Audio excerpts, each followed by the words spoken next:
ঘরের ভেতরে ঢুকে দরজা ছিটকিনি দিয়ে দেয় লেখা আর ভীষণই কান্নাকাটি করতে থাকে। যা দেখার পর কথা বলে, পিসিয়া পিসিয়া দরজাটা একবার খোলো, তোমার সাথে আমার কথা আছে। লেখা তখন বলে, পারছি না কথা, নিজেকে আর ক্ষমা করতে পারছি না। নিজের মান সম্মানটা তো গেলই, সাথে আমি আমার বাবার মান সম্মানটাও ধুলোয় মিশিয়ে দিয়েছি। আমার ভাবতেই খুব কষ্ট হচ্ছে। কথা বলে, কিচ্ছু হবে না, দেখো মা আনন্দী ঠিকই আমাদের একটা পথ দেখাবে, তুমি একটু ধৈর্য ধরো পিসিয়া। কিন্তু লেখা তখন বলে, কি করে ধৈর্য ধরবো, আজ আমার মেয়েটার এত বড় সর্বনাশ হলো, আমি নিজেকে আর কখনো ক্ষমা করতে পারবো না। কথা বলে, সব ঠিক হয়ে যাবে।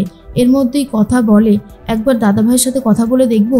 তখন নীলাদ্রির সাথে কথা বলতে থাকে কথা, আর বলে, দাদাভাই আমাদের এই বড় বিপদ থেকে তুমি আমাদেরকে বাঁচাতে পারো, তুমি একবার ভেবে দেখবে।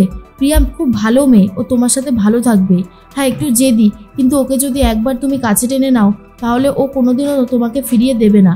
ওর বাবা নেই, ছোটোবেলা থেকেই বাবার ভালোবাসা পায়নি, ভালোবাসা পাওয়ার জন্য কিন্তু প্রিয়া সত্যি মরিয়া হয়ে থাকে, তুমি একটু ওকে আপন করে নিও। তখনই নীলাদ্রি বলে, আচ্ছা ঠিক আছে, কিন্তু আমার মায়ের জন্য খুব চিন্তা হচ্ছে। কথা বলে, বড় মামির সাথে আমি নিজে কথা বলবো, তোমরা শুধু একটু ভরসা করো আমাকে। এরপর নীলাদ্রি রাজি হয়ে যায়।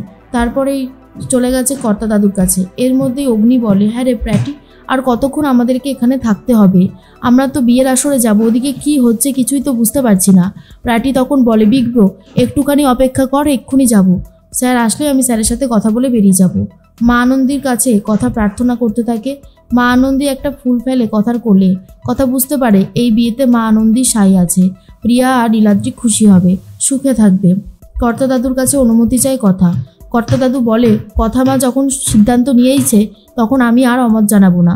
আর তখন নীলাদ্রিকে দেখে কর্তা দাদুরও পছন্দ হয়। কর্তা দাদু বলে, বেশ, নীলাদ্রির সাথেই আমার প্রিয়া দিদিভাইয়ের বিয়েটা হবে। রেণুকা তখন বলে, কর্তামশাই এই ছেলেটা ভালো, এই ছেলেটাকে দেখেই আমার মনে হয়েছিল, আপনি আর রাগ করবেন না বুঝলেন তো। এরপরেই কর্তামশাইও হ্যাঁ বলে দেয়। তার মধ্যে প্রিয়া বলে, এই ছেলেটার সাথে আমার বিয়ে হবে, আমি তো ভাবতেই পারছি না।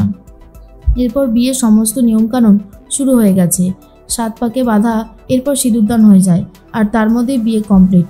অগ্নি আসতেই অগ্নি প্রিয়াকে দেখে প্রচণ্ড রিয়াক্ট করতে শুরু করে দেয় গোবর দেবীর সাথে, অর্থাৎ কথার সাথে, আর বলে, তুই এটা কি করলি, বল কি করলি এটা, তুই এইভাবে আমার বোনের বিয়ে কেন দিয়েছিস।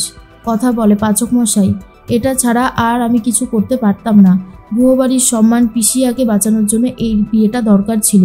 কিন্তু প্রচণ্ড রেগে যায় অগ্নি, বরণডালা ছুঁড়ে ফেলে দেয়, আর সেই বরণডালায় থাকা সিঁদুরটা উড়ে এসে কথার স্মৃতিতে পড়তেই কথা খুব খুশি হয়ে যায়। বলে, পাচক মশাই আজ রাগ করছেন ঠিকই, কিন্তু একদিন বুঝবেন এই বিয়ে দিয়ে কোনো অন্যায় করিনি আমি।